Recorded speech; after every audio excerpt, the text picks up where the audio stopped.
Então, bom dia oficial para quem vai assistir a aula gravada. E começamos já falando um pouquinho, então, sobre o conteúdo dessa semana e depois nós vamos para a resolução de um exercício. Então, o conteúdo dessa semana, depois que a gente fez aquela introdução sobre a convecção e o que era uma camada limite, que era a parte essencial, as equações que nós teríamos que resolver para um caso de convecção de calor. Agora a gente começa a fazer algumas definições para resolver os nossos problemas de convecção, que nesse caso é definir a convecção forçada. Então agora a gente tem um equipamento externo que promove o escoamento do fluido, como um ventilador ou uma bomba. E considerando o escoamento externo, o que significa um escoamento externo? É que as camadas limites vão se formar sem restrição de parede, né? Por isso, essa figurinha, vocês estão conseguindo ver a apresentação? Sim, prof, tudo certo. Então, por isso essa figurinha desse carro, né? Então, apesar dele não ter uma geometria definida, mas as linhas de fluxo ali a gente consegue observar que, então, a camada limite se forma e não tem nenhuma superfície acima que vai restringir o desenvolvimento da camada limite. Então, a gente diz que a convecção forçada externa, ou o escoamento externo, ele ocorre na superfície de uma placa, ou ao redor de uma esfera, ou externo a uma tubulação, né? E o escoamento interno vai ser o que ocorre dentro de uma tubulação, que como essa figurinha aqui em cima, né, se a gente tiver um fluido escoando aqui dentro, a camada limite que se forma aqui embaixo, então ela vai começar, ela vai crescendo, se esse tubo for muito longo, vai chegar um momento em que ela vai se encontrar com a camada limite que se forma lá em cima, também, né? Então, sobre toda a superfície do duto vai formar a camada limite, essas camadas limites se encontram num ponto, né? Por isso que a gente diz que há restrição para o desenvolvimento da camada limite, certo? Então, nesse caso de escoamento forçado externo, não há essa limitação, certo? Muito bem, então o que nós vimos nessa aula, que as nossas equações que nós temos que resolver, as nossas equações diferenciais. Então, a equação da continuidade, a equação da quantidade de movimento para a velocidade, e a equação da energia, que são essas três que estão aparecendo aí. Para um caso muito simplificado, a gente conseguiu resolver essas três equações, já considerando escoamento bidimensional, por isso que elas estão postas dessa forma, né? Então, a gente já conseguiu resolver essas equações para um caso simplificado, que permite a solução dessas equações diferenciais, lá na nossa primeira aula, mas agora, quando a gente tem algumas hipóteses que não nos permitem, então, resolver as equações diferenciais de forma exatamente analítica, então a gente tem o método de solução de Blausius, tanto para a solução da equação da velocidade, para a equação da energia, que basicamente esse método de solução de Blausius, ele vai transformar a nossa variável de interesse, ou temperatura, ou velocidade, vai depender daquilo que eu estou resolvendo, tudo em função de uma variável que a gente chama similaridade, a variável similaridade, que é esse eta aqui, né? Então, esse eta, ele vai, as soluções a partir do método de solução de Blausius, que eu não vou pedir para vocês resolverem, não vou pedir para vocês aplicarem um método, nós estamos mais interessados no resultado da aplicação deste método. Ele vai gerar um gráfico como esse aqui, que me dá a relação da velocidade do fluido dentro da camada limite pela velocidade da corrente livre, em função desse parâmetro de similaridade, né? Então, a gente sabe que a gente tem camada limite quando a velocidade do fluido for 0,99 da velocidade na corrente livre. né? Isso acontece quando eu tiver um parâmetro de similaridade igual a 5. Claro, esse 5 é um valor aproximado, o valor exato desse eta, a partir de soluções exatas, é 4,91, mas esse valor de 5 para o parâmetro de similaridade, ele é muito utilizado, e ele é utilizado como um número eficiente. Então, ele vai trazer espessuras da camada limite bastante eficiente. Então, esse parâmetro similaridade, ele é a distância na região y, raiz quadrada da velocidade da corrente livre, pela viscosidade cinemática, x é a posição característica, né? Por exemplo, a posição na placa.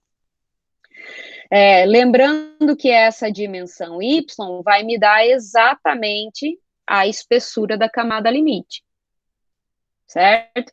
Então, o objetivo da solução aplicar este método de Blausius, um deles, né, é a gente achar uma relação para o cálculo da espessura da camada limite, tanto de velocidade quanto térmica, certo? E a partir do momento que a gente acha essa solução, pode escrever a espessura da camada limite aqui em função do número de Reynolds, então isso já foi explicado na aula, não vou falar um pouquinho sobre essa parte, e a gente consegue definir também a relação da espessura da camada limite térmica, da mesma forma, a gente consegue descrever uma relação entre espessuras da camada limite, né? Então, a espessura da camada limite de velocidade com a espessura da camada limite térmica, que quem relaciona é o número de Prandtl, né? Essa relação é Prandtl elevado a 1/3. Então, quando o Prandtl for igual a 1, eu posso dizer que a espessura das camadas limites de velocidade térmica serão a mesma, apenas nessa condição, certo? A partir desta relaçãozinha aqui, certo? Então, além de proporcionar o cálculo,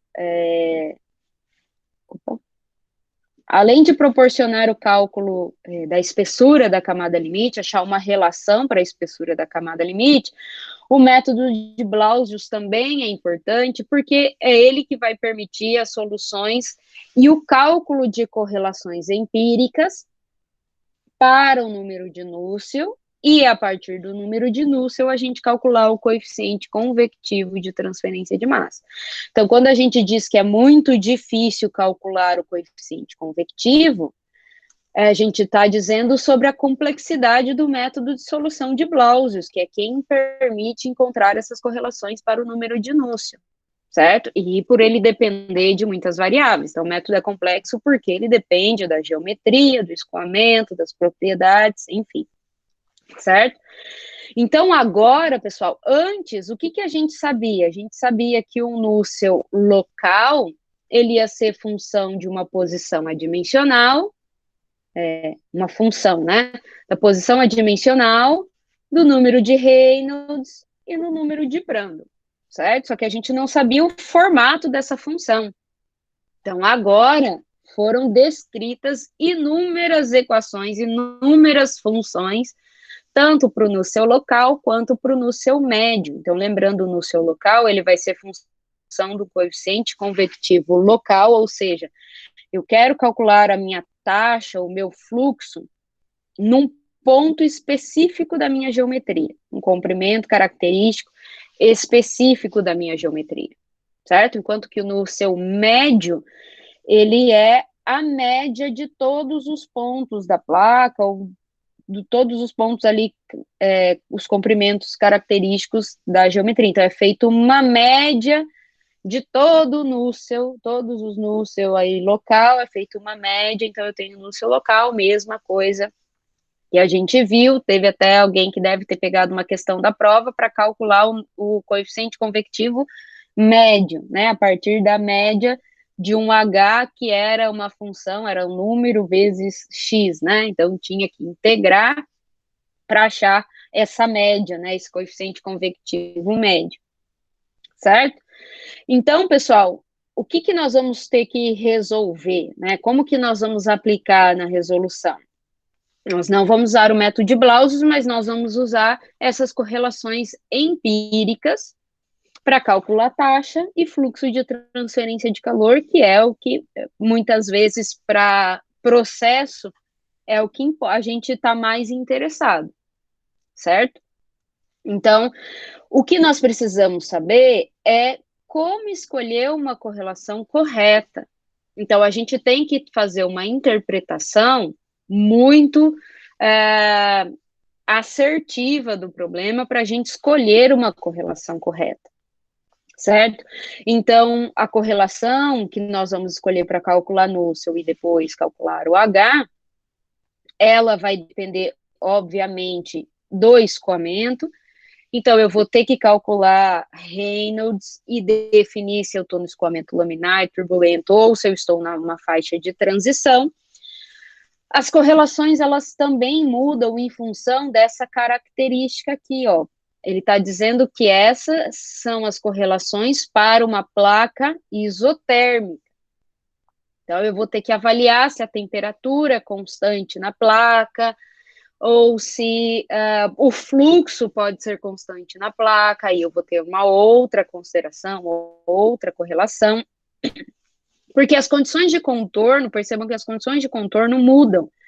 Então, o método de solução de Blausius vai ser resolvido para novas condições de contorno, certo? Então, por isso que as correlações mudam também, certo? Então, nesse slide, pessoal, eu coloquei algumas correlações, tá? Claro que o capítulo 7 do livro, ele traz mais correlações e que a gente precisa, não dá para estudar só por esse slide, tá? A gente tem que ter o livro em mãos para ter todas as características de Reynolds, né? Então, nós vamos usar as informações que a gente tem no livro e as correlações que ele traz lá para a gente resolver os nossos problemas, tá? Então, trouxe algumas aqui para placa e para no seu local, placa no seu médio. Então, aqui percebam que eu tenho para o escoamento laminar, turbulento e uma parte laminar e turbulento, né? Ou seja, quando eu estiver na faixa de transição. Agora, para uma placa com fluxo constante, como eu havia falado para vocês, então muda essa carinha da correlação, né? Então, eu tenho geralmente uma constante, Reynolds elevado a uma constante, Prandtl elevado a uma constante, né? Claro que essa carinha pode mudar, como, por exemplo, aqui apareceu esse termo aqui para esse 871 na última equação para descrever essa faixa de transição, certo? E assim por diante, né? Eu tenho equação para uma placa de Nusselt médio com fluxo constante, demais correlações a gente pode pegar no livro. Então, sobre uma esfera, perceba que fica mais complexo, né, quando eu considero a esfera. Então, entra um parâmetro de viscosidade aí também. O comprimento característico vai ser o diâmetro, tem que tomar cuidado com isso. E sobre um cilindro, então, para faixas de Reynolds, eu tenho variando ali tanto a constante C na tabela, né, quanto a constante M. O N, geralmente, a gente utiliza 1/3, certo? Que é o número de Prandtl elevado a 1/3. Então, ó, escoamento, lembrando que é escoamento externo, então é sobre um cilindro sólido com escoamento transversal sobre esse cilindro. Então, tá feito como tá aqui no desenho, né? Não é o escoamento internamente, é o escoamento externo a um cilindro, certo? E aí esse exercício foi dado as dicas aí para vocês resolverem também. Então, basicamente, o conteúdo é isso, que nós temos que fazer, escolher, fazer uma interpretação correta para escolher uma correlação adequada para o cálculo do nosso coeficiente convectivo. Alguém gostaria de fazer uma pergunta antes da gente resolver o exercício?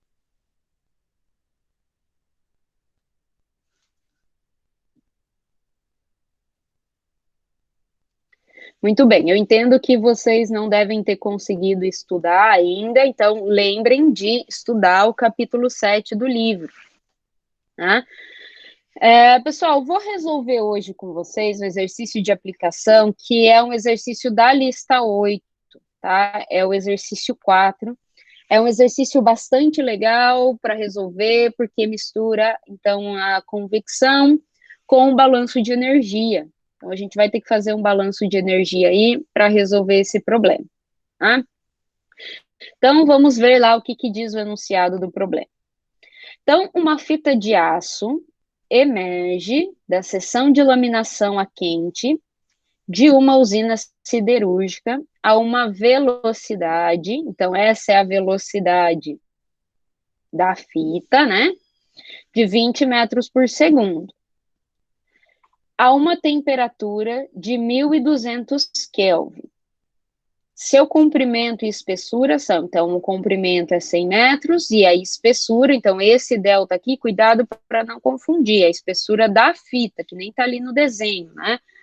Não é a espessura de camada limite, não, ele só deu como delta a espessura da fita. Então, respectivamente, a sua densidade de calor específico são 7.900 quilogramas por metro cúbico, 640 joule por quilograma Kelvin, respectivamente. Levando em consideração a transferência de calor na superfície superior e inferior da fita, e desprezando os efeitos da radiação e da condução na fita, determine a taxa de variação com o tempo da temperatura na fita a uma distância de 1 metro da aresta frontal. Então, aqui do início, né, eu vou percorrer 1 metro. Então, nessa posição de 1 metro. E na aresta de saída. E no final aqui, o meu X, que é 100 metros. Então, nessas duas posições, ele quer o meu dt, né? Variação da temperatura como tempo.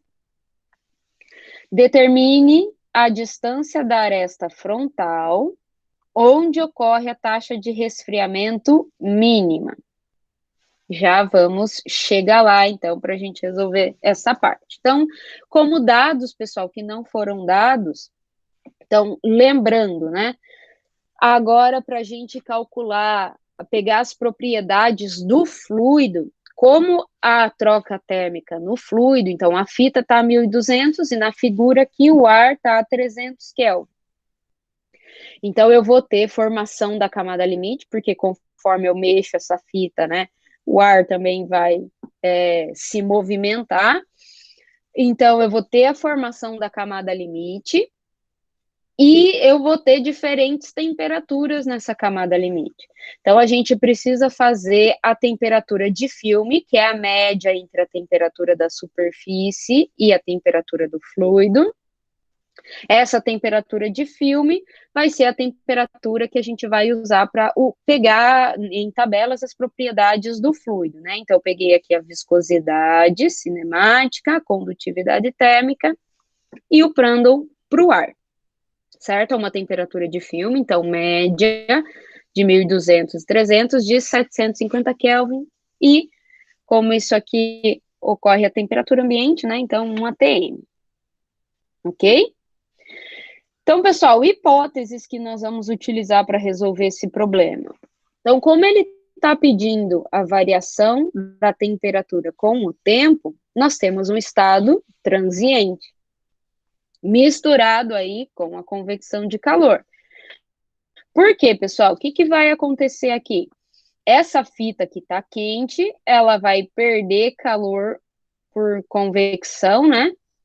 Tanto na parte superior quanto na parte interior da fita. Então, o ar escoa tanto na parte superior quanto na parte inferior, certo? Então, toda a energia acumulada nessa fita vai ser perdida por convecção, concordam? Para o ar.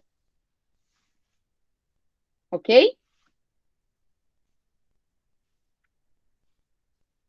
Sim, professora. Só para eu saber se vocês estão acompanhando. Sim, prof.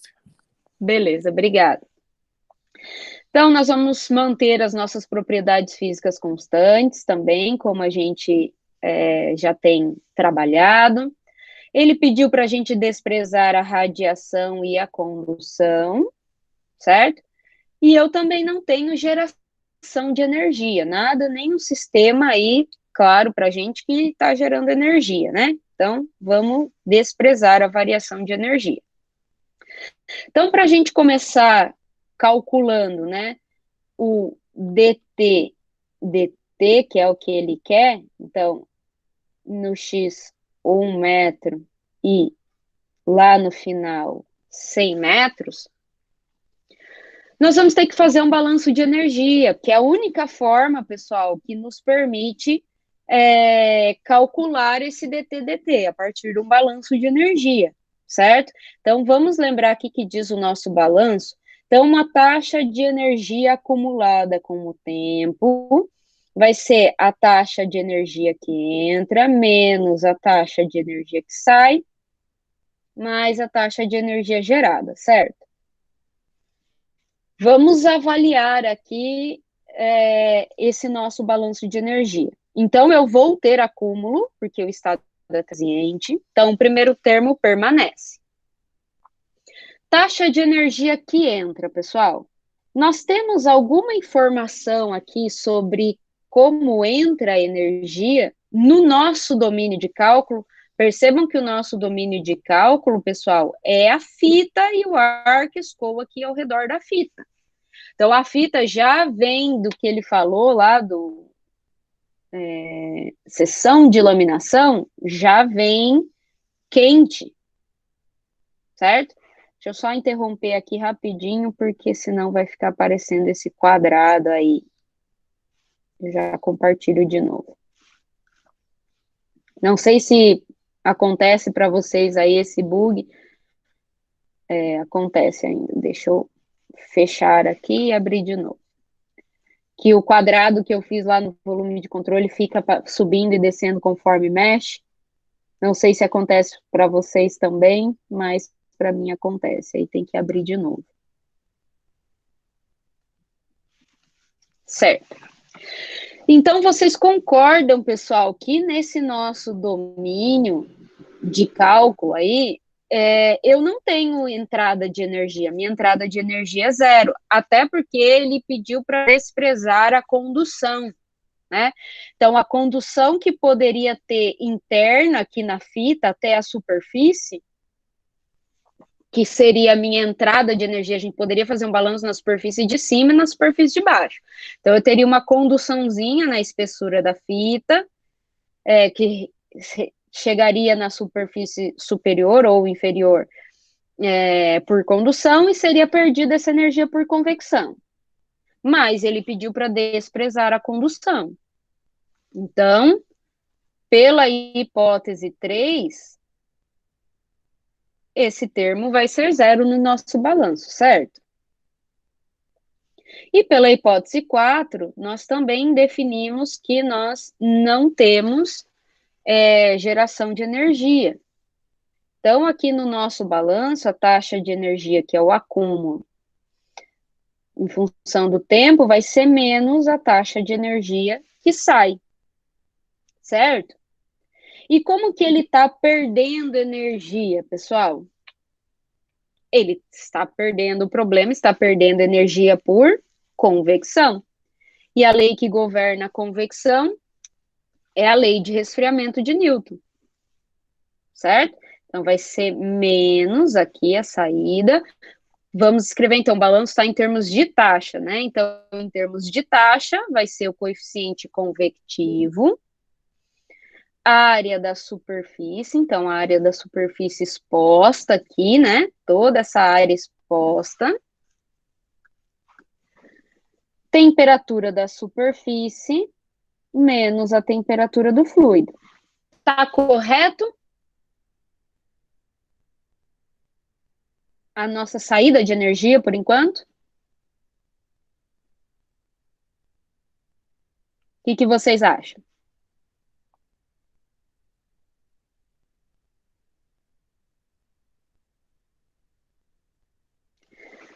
Não acham nada?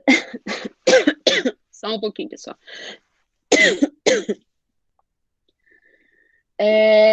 Está correto, sim, mas para uma superfície. Então, se eu fosse considerar só a superfície superior, por exemplo, aí beleza, certo? Mas é para eu considerar a superfície superior e a inferior. Então, isso vai acontecer nas duas superfícies, né? Então, ele pediu aqui no enunciado para a gente considerar as duas superfícies expostas. Então, o que, que nós vamos fazer? Multiplicar por 2, porque nós temos duas superfícies expostas. Perfeito?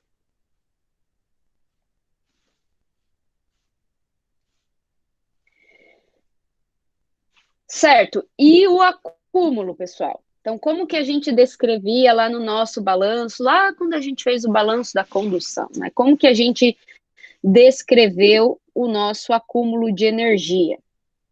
Então, lembra que o acúmulo de energia, obviamente, ele está associado à variação da temperatura com o tempo, mas percebam que esse termo de acúmulo de energia aqui, ele tem que ter unidade de taxa, certo? E por enquanto aqui nós temos unidade de temperatura, vamos colocar Kelvin por tempo. Isso não é taxa de energia, certo?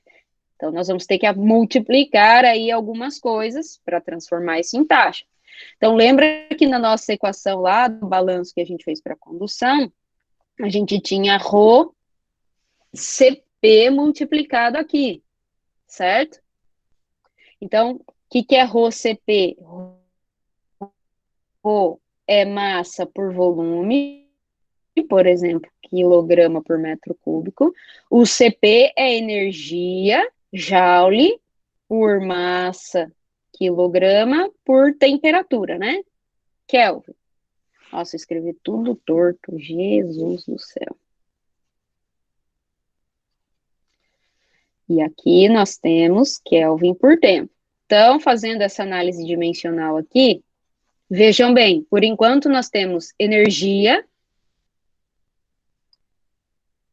por tempo, que é o nosso watt, que é taxa, que é a nossa taxa de energia, por volume. Nós queremos só taxa, nós queremos joule por tempo, certo? Energia por tempo. Então, o que, que nós temos que fazer aqui? Multiplicar também o volume, certo? Então, o volume da nossa fita, a gente pode dizer que é a área superficial. Opa, já dei spoiler aí, né? É a área da superfície, então vamos olhar aqui. Vai ser a área exposta aqui, né? Toda essa superfície, por essa espessura aqui da fita, certo? Área. Por essa espessura me dá volume, concordam? Área de superfície vezes a espessura. E isso aqui vai me dar metro cúbico. Agora sim, na nossa análise dimensional, fechou a nossa taxa de energia acumulada. Concordam?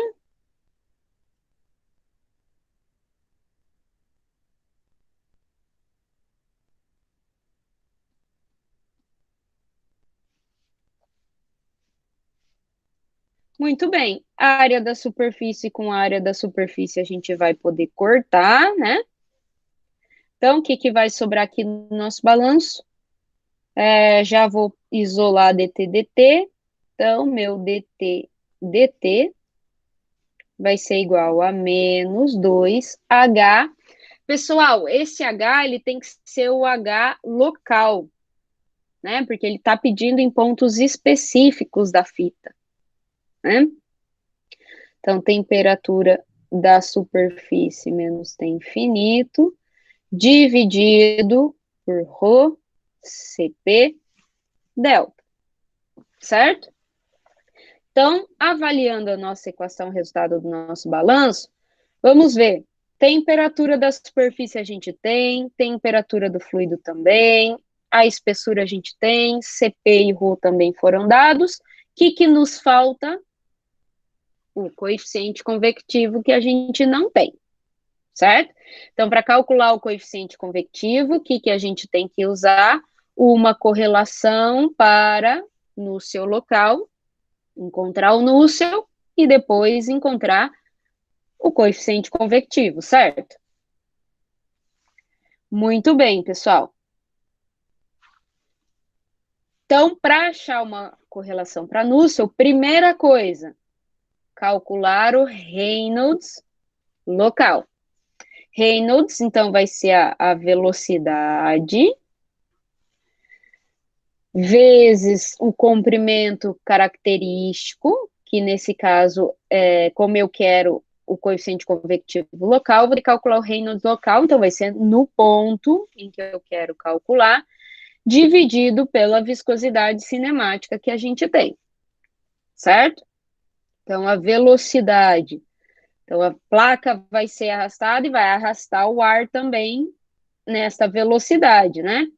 Então, vai ser 20 metros por segundo. Deixa eu só conferir se a velocidade é isso.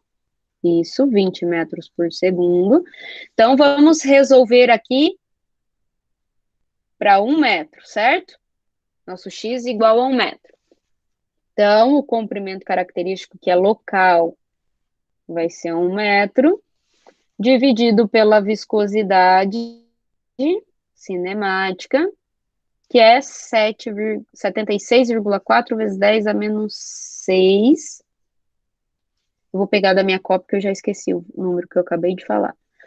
Vezes 10 a menos 6 metros quadrados por segundo. Concordam? Então, fazendo essa continha aí, quanto que vai dar o Reynolds local, por favor?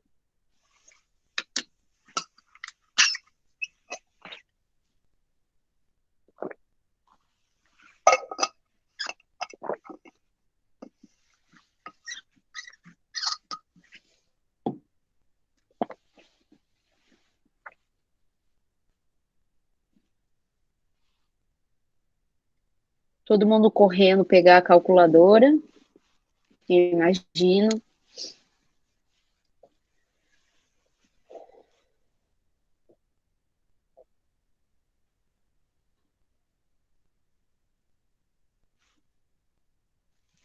Alguém calculou aí?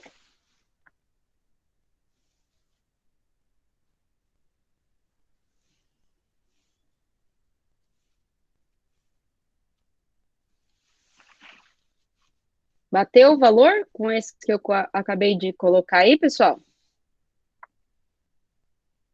Alguém fala comigo? Sim, prof. Fiz aqui agora, deu certo. Muito obrigada.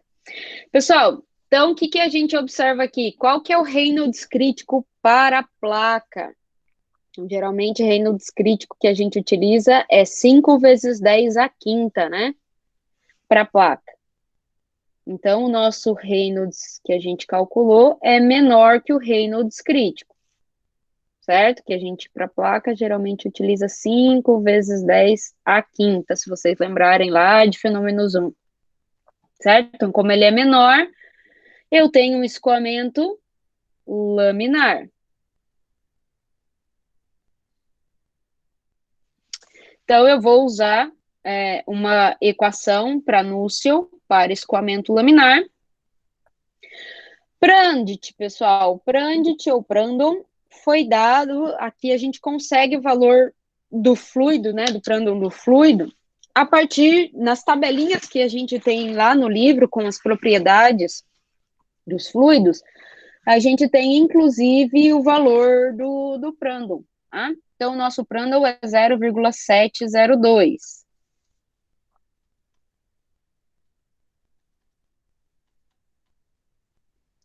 Ou seja, ele vai ser maior ou igual que 0,6, que é o que aparece lá nas nossas correlações. Tá? Pessoal, se vocês olharem aí, vou dar um tempinho para vocês abrirem ou o livro ou até a nossa própria apresentação. Eu gostaria que vocês me sugerissem uma equação para o núcleo para esse problema. Ó, percebam que o enunciado, o que a gente tem que avaliar aqui? Fluxo é constante ou a temperatura é constante no nosso domínio de cálculo? Ele não falou nada do fluxo, mas ele disse ali, pelo menos ele está afirmando que na fita de aço, durante toda a fita de aço, em qualquer posição adimensional ali, tanto no x igual a 1 quanto no final, a temperatura da fita é 1200 Kelvin, certo? Então, a gente pode considerar uma temperatura constante na fita, né? Então, abrem lá, corram lá, abrir aula ou até o próprio livro e me deem uma sugestão de correlação para calcular o núcleo, com base nas informações que a gente já tem até agora.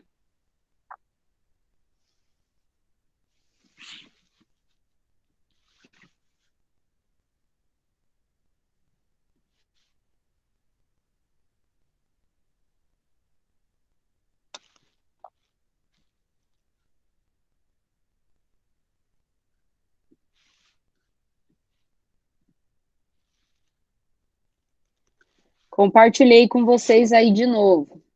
Olha lá, quando a gente tem convecção forçada sobre uma placa isotérmica, equações para o núcleo local, que é o que a gente quer, e nós temos lá para escoamento laminar e Prandtl maior que 0,6. É o nosso caso? Exatamente o nosso caso, né? Então, nós vamos copiar esta equaçãozinha aqui para calcularmos o número de núcleo. Ok? Alguma dúvida?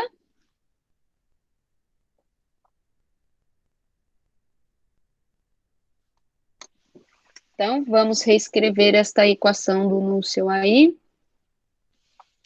Vamos colocar, núcleo local vai ser igual ao coeficiente convectivo local, a posição em que eu quero calcular dividido pela condutividade térmica do fluido é igual à correlação, que é 0,332, Reynolds local elevado a meio,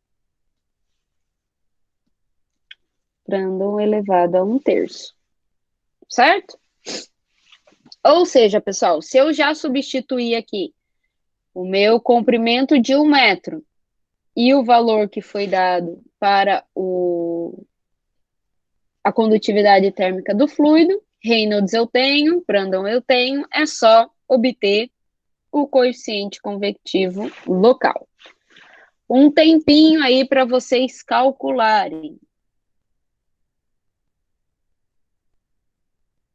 Vocês estão me ouvindo bem?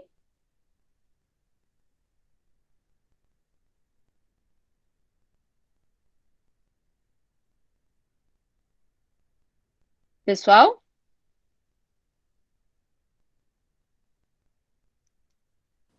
Sim, Tá. prof, dá pra ouvir sim. Eu pensei que tinha caído ali. Beleza, obrigada. Então, um tempinho aí para vocês encontrarem o coeficiente convectivo, por favor.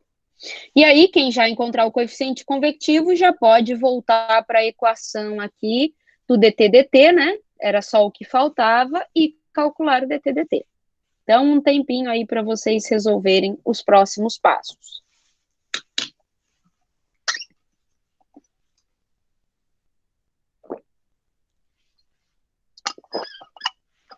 Vocês têm todos os valores aqui? Quer que eu volte nos valores do enunciado?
Lembrem, pessoal, de fazer análise dimensional, então tem que trabalhar as unidades aí, principalmente na hora de calcular o DT/dt, certo? Para fechar a unidade lá, Kelvin por segundo.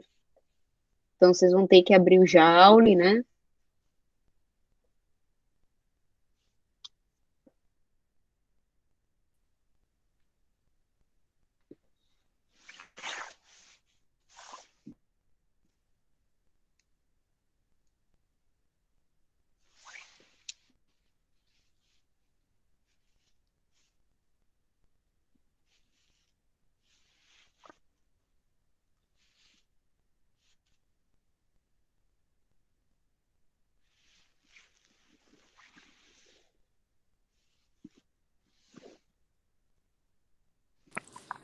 Prof, pode subir no enunciado um pouquinho? Sim.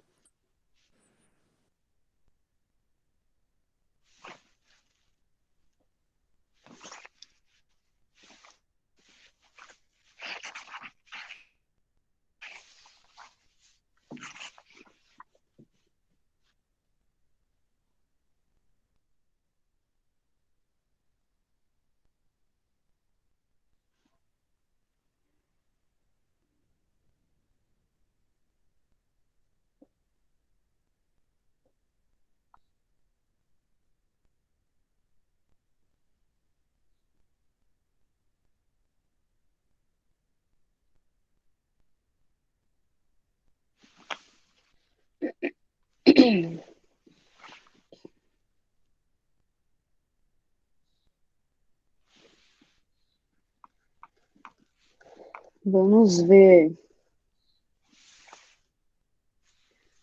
Olha, Thaís, o meu deu 8,29 watts por metro quadrado Kelvin.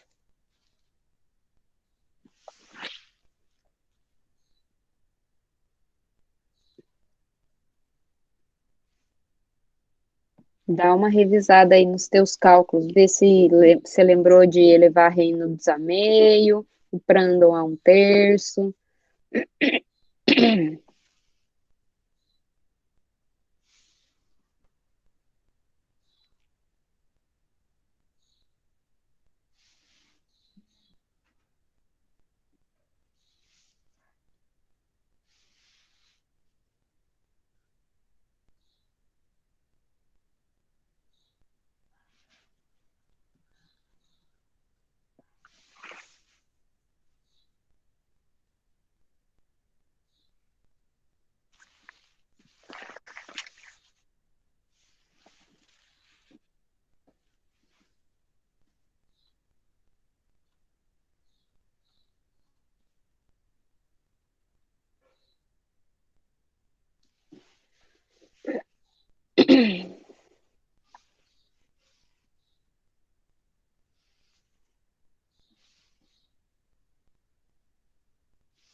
Beleza.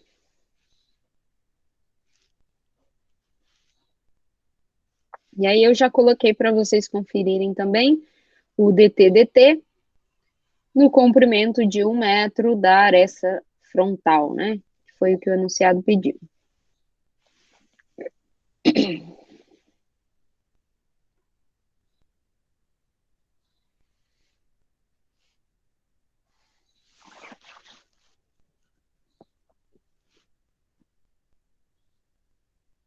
Alguém já conseguiu chegar nesse resultado? Bateu aí do DT/dt?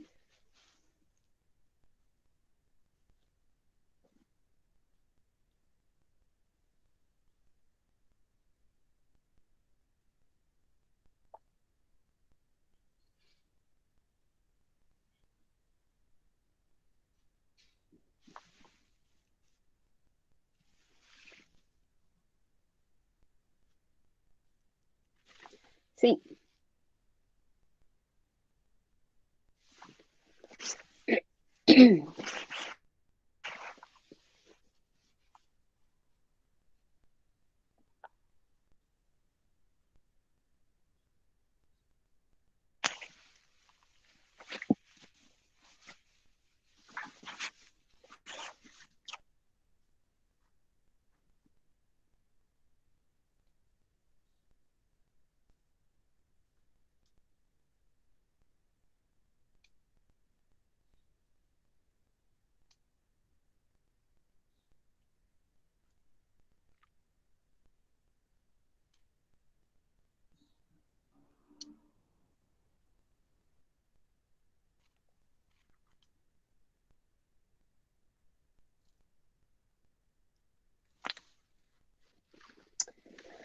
Ok, pessoal?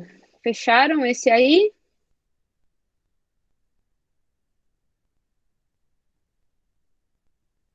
Muito bem.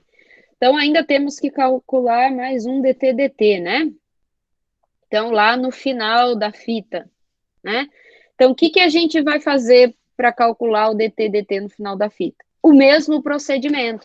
Então, percebam que o Reynolds, ele muda conforme o X está variando, né?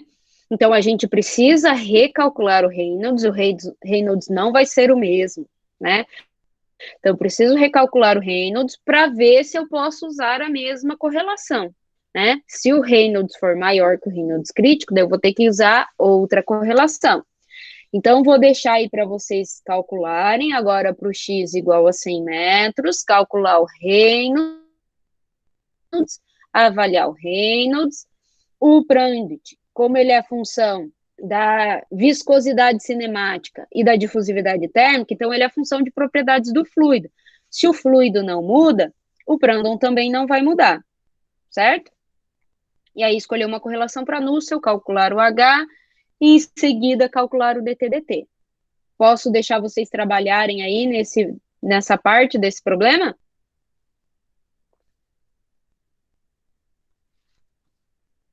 E eu vou colocando os resultados aqui. Muito bem.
Pessoal, Reynolds, né? Vocês já devem ter calculado aí, porque só mudou o X.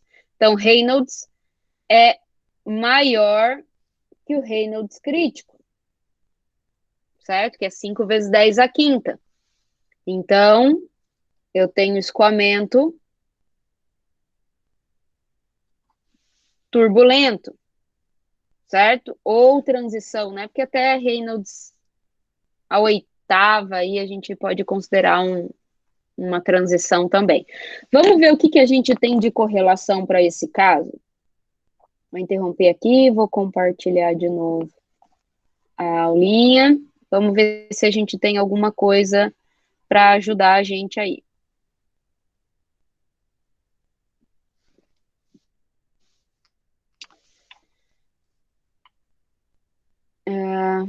O que a gente tem aqui? A gente tem o Nusselt para o escoamento turbulento. Deixa eu ver.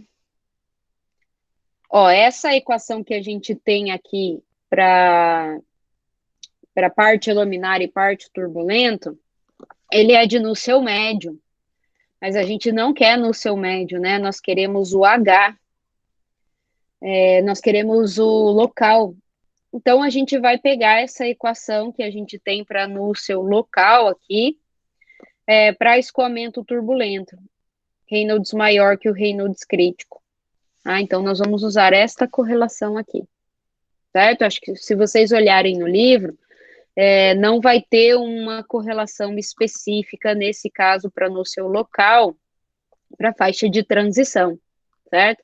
Então, a gente já desconsidera a faixa de transição, a gente considera que passou do escoamento laminar já para o turbulento, nesse caso. Então, vamos copiar esta equaçãozinha para lá.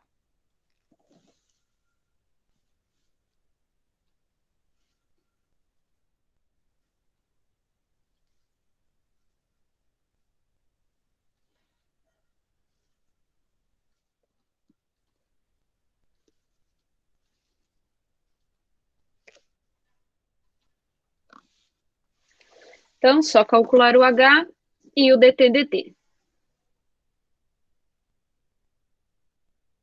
Ah, uma coisa que eu esqueci de falar no exercício anterior, pessoal.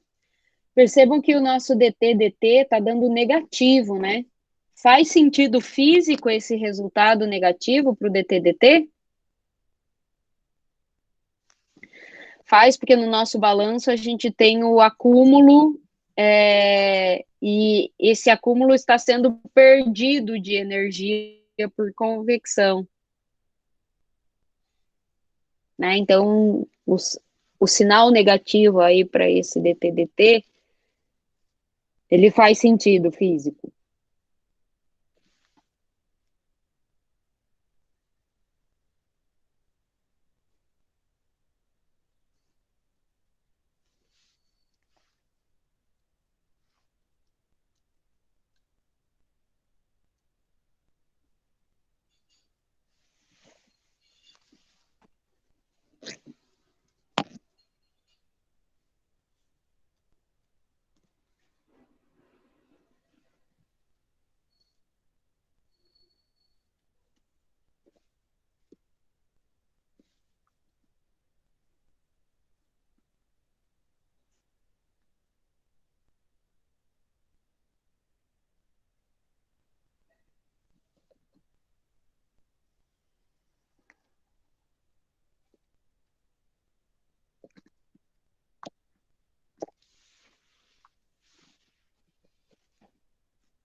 Então, já coloquei os resultados aí do H. Vocês podem me dizer se confere o resultado do coeficiente convectivo local. Diga, Thaís.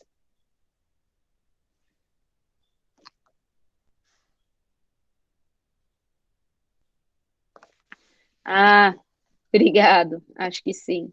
Eu compartilhei a apresentação, esqueci de compartilhar o exercício. Obrigado. Agora sim.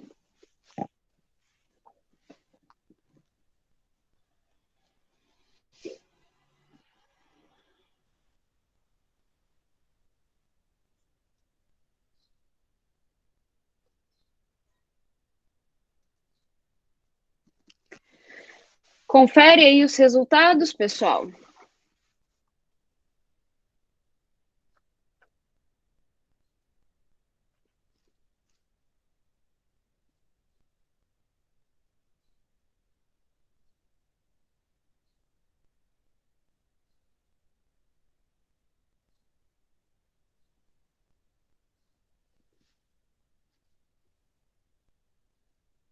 Muito bem, os demais também conseguiram.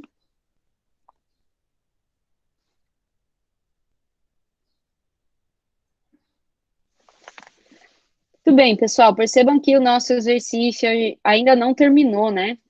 Ele pediu o DT/dt e no finalzinho ele pediu para a gente calcular mais uma coisinha. Então, olha lá, no finalzinho do enunciado ele diz: determine a distância da aresta frontal onde ocorre a taxa de resfriamento mínima.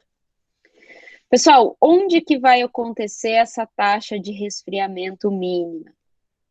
Então, vai acontecer quando eu tenho a transição do escoamento laminar para o turbulento. Então, quando eu passo para o escoamento turbulento, a minha taxa de resfriamento, ela aumenta bastante, certo? Então, o limite, a minha taxa de resfriamento mínima em que eu vou encontrar é justamente no limite em que eu tenho entre escoamento laminar e turbulento. Então, eu não sei qual é o comprimento que eu vou calcular, mas eu sei qual é o valor do Reynolds crítico, porque eu sei que quando passar por turbulento, a taxa de resfriamento aumenta muito, porque eu tenho desordem no escoamento, eu tenho a formação de vórtices, eu coloco em contato mais partes quentes com partes frias do fluido, certo? E aí eu aumento a taxa de resfriamento, ok? Então, o meu comprimento, que ele quer que eu calcule, né? Que eu vou chamar de comprimento crítico, que é onde eu tenho a taxa de resfriamento mínima, vai ser no meu Reynolds crítico, que para a placa é 5 vezes 10 à quinta. Certo? Então, basicamente, eu só vou utilizar o número de Reynolds, né? Reynolds, esse é um Reynolds local, né? Vai ser a velocidade vezes o comprimento crítico aí que a gente chamou, né? Já que eu vou usar o Reynolds crítico, dividido pela viscosidade cinemática. Então, Reynolds crítico, eu sei qual é o limite entre o laminar e turbulento, a velocidade eu tenho, a viscosidade eu tenho, é só calcular o comprimento da placa para o Reynolds crítico. Ok? Então, sempre quando ele pensar em que eu tenho um escoamento numa placa, que eu vou ter a mudança do escoamento laminar para o turbulento na placa, como a gente viu nas nossas figuras, nas nossas aulas, né, o escoamento começa lá laminar, ele tem uma turbulência no início, depois ele se organiza, laminar, e depois, lá longe da placa, ele pode passar por uma rugosidade na placa, eu posso tremer a placa e o escoamento passa a ser turbulento. Claro que isso para velocidades não tão altas. Se a velocidade do fluido for uma velocidade alta o suficiente para iniciar o escoamento turbulento, aí o escoamento pode começar assim, uma distância muito pequenininha da placa, ser totalmente turbulento. Né? Mas aqui a gente viu, né, que para 1 metro, a distância de 1 metro, nosso escoamento era laminar. Então, é só fazer as continhas aí, substituir o Reynolds crítico e calcular o comprimento crítico, que vai dar 1,91 metros. Confere.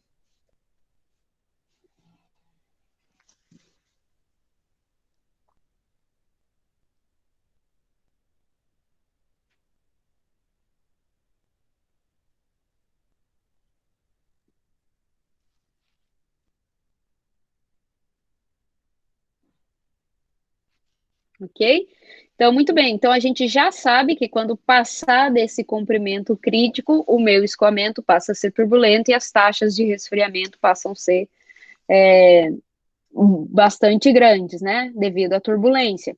Então, se a gente considerar que a gente tem uma placa de 100 metros, né? Então, ali quase, se a gente aproximar até 2 metros, eu tenho escoamento laminar, a maior parte do escoamento, então, vai ser um escoamento turbulento. Ok, pessoal? Dúvidas desse exercício?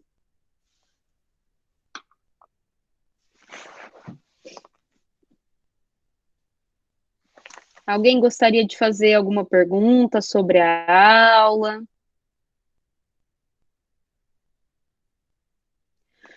Muito bem, pessoal. Então, a nossa aula de hoje era isso. Era só resolver o problema de escoamento externo. Próxima aula, então, tem escoamento interno. E aí, no escoamento interno, tem uma série de considerações. Então, a gente vai ter que fazer um balanço de energia mesmo internamente do tubo, porque a gente tem várias temperaturas, né, quando a gente for falar de escoamento interno. A gente tem a temperatura de entrada do fluido, a de saída, a da superfície, as temperaturas das porções de fluido, então dentro da camada limite, e aí tudo isso a gente vai ter que considerar num balanço de energia interno dentro da tubulação. Mas isso são cenas dos próximos capítulos, né? Vamos deixar para a próxima semana. Muito bem, pessoal. Então, vou dispensar vocês. Uma boa semana a todos. Bons estudos aí, bom descanso. E se cuidem, tá bem? Um abraço.